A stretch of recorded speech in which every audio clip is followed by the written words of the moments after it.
Welcome back to Music News Mondays. Let's get on it.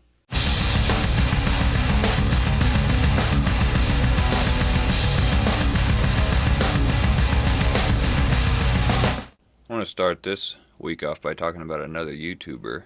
The YouTuber is Anthony Vincent from 10 Second Songs. A lot of you have probably heard of him. Incredibly versatile singer. Obviously, he does songs in the styles of a bunch of different artists or a bunch of different singers. And this week he released System of a Down's Chop Suey in the style of Ghost. He did an entire video and cover of that song, all in the style of Ghost, and I didn't know what to expect whenever I went into that one. I would highly recommend you watch it because he transposed it really well. I thought it was cool. It was comical, but it was also a nice ode to Ghost. He didn't stray too far away from what they probably would have done if they recorded that song. So I'll put a link down in the description below to that song, or maybe I'll put it in a card or something. I don't know. I don't really do those cards, but I mean, when was the last time you clicked on a card? But yeah, that was pretty funny. So go check out Anthony Vincent's 10 Second Songs and look at the Chop Suey cover in the style of Ghost. I'd like to know what he did for makeup on that video. If it was all paint or if he used a mask like Papa does in Ghost. It'd be interesting to find out. It looked really good and the mouth moved really well, so I'd definitely be curious to learn how he did that. Also this week, some of you guys might have heard of a band called Quiet Riot. They were a band that were popular way back in the day, which was Thursday. And they just pushed back their Road Rage release. I don't know, I haven't looked too far into this.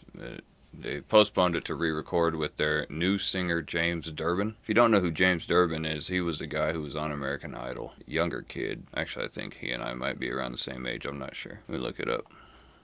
James Durbin. Damn. We are the same age. How about that? Anyway, moving past that. The point I was going to bring up was not necessarily the Quiet Riot push back their recording, was the fact that they brought James Durbin on as a singer. Now, all the power to James Durbin. I mean, being the singer of Quiet Riot, I mean, that's a huge feat, and if I had the opportunity, I don't know. It'd be a tall order. Not really in my range of vocals either. Anyway, it reminds me of Queen. You know, Queen, in my opinion, is an excellent band. I'm not the biggest fan of Queen. I probably know all the hit songs that you do and none of the other ones. They released more than 5 or 8 songs, I'm sure. But Queen took on Adam Lambert as their frontman singer. And I don't know if it's just me. Let me know what your opinion is. But of these older bands that are trying to have reunion tours or comebacks, and by doing so they're bringing on these really young guys to be the singer. Granted, these guys, the singers, Adam Lambert and James Durbin, are both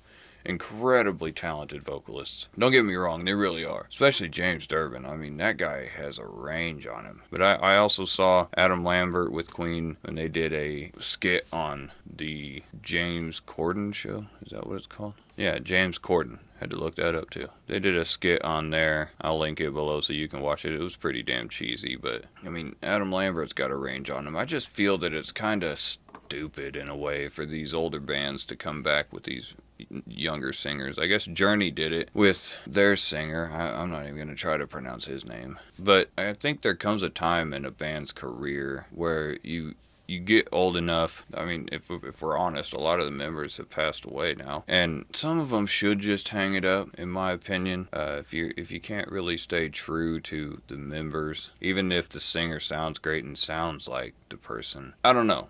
Let me know what you think about it in the comments down below. What do you think about these bands making reunion tours? And even bands that are having the original members, or a lot of the original members, like Skid Row, they're coming, or they announced that they were doing a reunion tour here a while back. What do you think of it? Do you think that it's a good thing for these bands? Maybe it'll revitalize the music industry a little bit, or do you think it's kind of a mistake? Do you think it's a publicity stunt and just a money grab in a way? Something to bring in cash quick off of a shtick or off of nostalgia. Let me know what you think down below. Bush has a new song called Dystopia, apparently. Couldn't pick a better word. I mean, I think the word dystopia is kind of getting beaten like a dead horse in the last 2 years of the music industry. It's kind of like whenever every song said "break me down," or I think whenever something gets used too often, it becomes cliche. We'll just kind of skip over that. It's kind of stupid. This is Music News Mondays. This is not the Talking Head Channel 6 news that you're used to seeing. This is going to be the new backdrop of Music News Mondays. It's more relaxing. It's better for me. I might do this for every video. I'm not sure. It's nice to just be able to sit into a chair, and I have a better microphone right there. I'm actually able to hook my SM7B directly into my phone, which is what I filmed the video on because it has great video. So this is just more convenient to sit here and talk with you guys in a more casual manner than standing up and pacing back and forth. Linkin Park also released their music video to that new song Heavy. Everybody's posting the why is everything so, or hashtag why is everything so heavy. Gotta do the hashtag. Stupid. I listened to that song. You might like it. I think it's fucking horrible. And, you know, Chester's voice was just bad. The way the melody was set up for him in that song, or the way he set it up, I don't know who wrote the melody or who orchestrated it, if he did it for himself or somebody did it for him. Wasn't good. I actually really liked the female singer. I don't know who it was. I forget now. But it sounded nothing like Linkin Park. And I applaud them for trying to be innovative, for trying to do new things. I think that's very important in music. I think it's important to strive after making new sounds, trying to always stay out of the rut in a way. Stay in your groove and always be original to yourself, but do something different. Don't always write the exact same thing over and over and over again. And they really did something different with that new song. I'm not a real fan of it, but they released a music video to that. I'll put a link in the description below. If you haven't listened to it, go over and listen to it, and then let me know in the comments here what you think. I think it's freaking horrible. I think if it would have just been, if the female, what was her name? Let me look that up too, I guess. How do you pronounce that? Kiara? Kiiara? That's a new one.